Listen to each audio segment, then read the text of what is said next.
Good morning, students. Today we have to discuss worksheet number 80. Integrated writing practice करेंगे आज के worksheet में हम लोग। और आज की वर्कशीट में 2 टास्क करने हैं। एक स्टोरी राइटिंग है एंड पैराग्राफ राइटिंग है। तो करते हैं writing task 1, story writing. Look at the picture given below. You must have seen और heard about such fire accidents in your city. इस तरह के एक्सीडेंट, इस तरह की पिक्चर आपने कहीं ना कहीं जरूर देखी होगी, अपने शहर में या कहीं और। Think of characters. Setting has been given in the picture. Setting आपको दी गई है।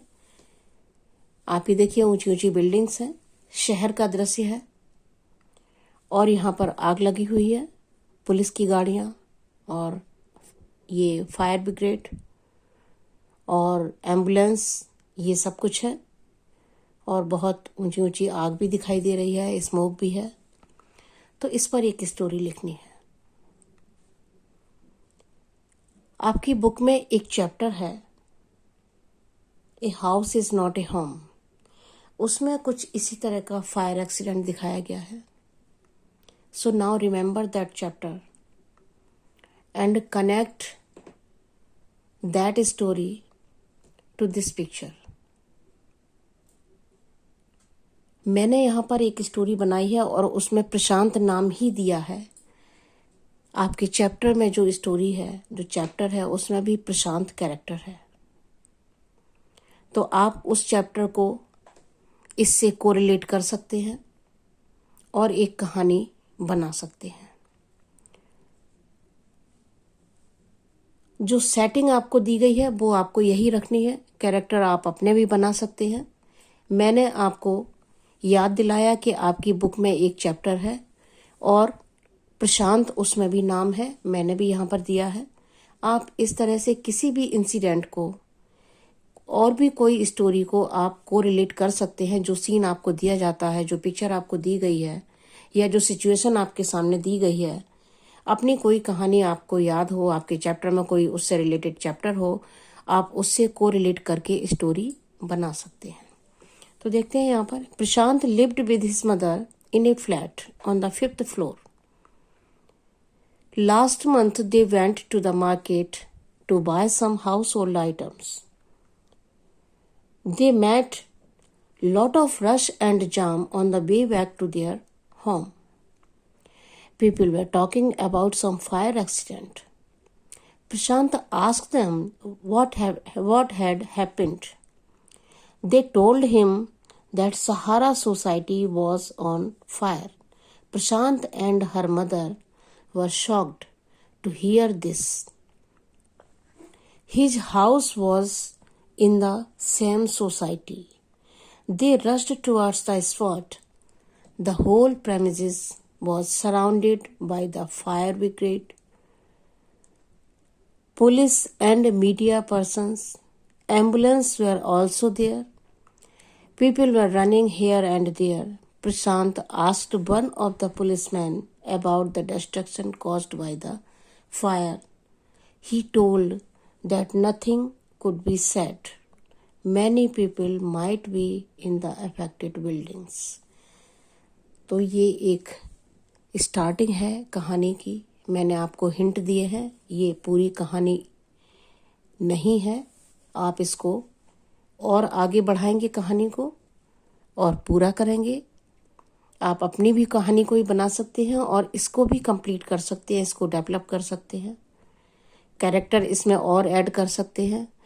काफ़ी स्टोरीज आप लिख चुके हैं पहले, तो थोड़ा सा ट्राई करें और कहानी को एक, जो कहानी मैंने एक आउटलाइन यहाँ पर बनाई है, उसको एक नया वर्जन दीजिए। अब देखते हैं दूसरा टास्क, डिस्क्रिप्शन। अभी पिछली वर्कशीट में भी हम लोगों ने किसी पर्सन को डिस्क्राइब किया था और उस पर एक पैराग्राफ लिखा था। आज फिर एक सी डिस्क्रिप्शन है।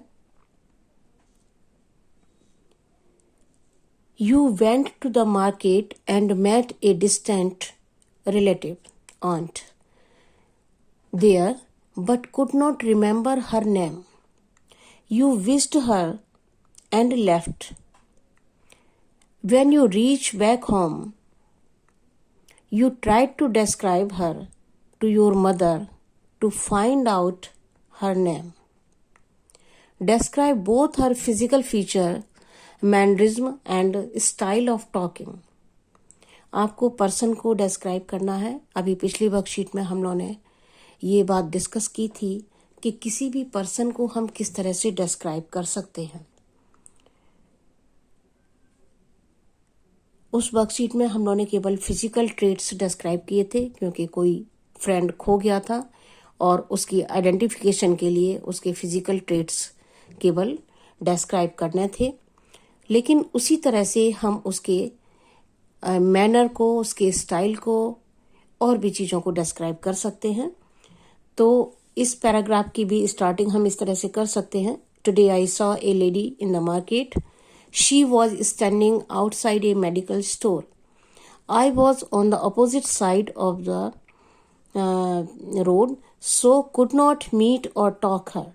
But I think I have seen her before in a family function. She was tall, smart, and very attractive. Her hairs were short. She was wearing specs. She was wearing a red color sari. And she was looking very easygoing and relaxed. I have surely seen her before. Can you guess who was that lady? और इसको भी मैंने incomplete छोड़ दिया है.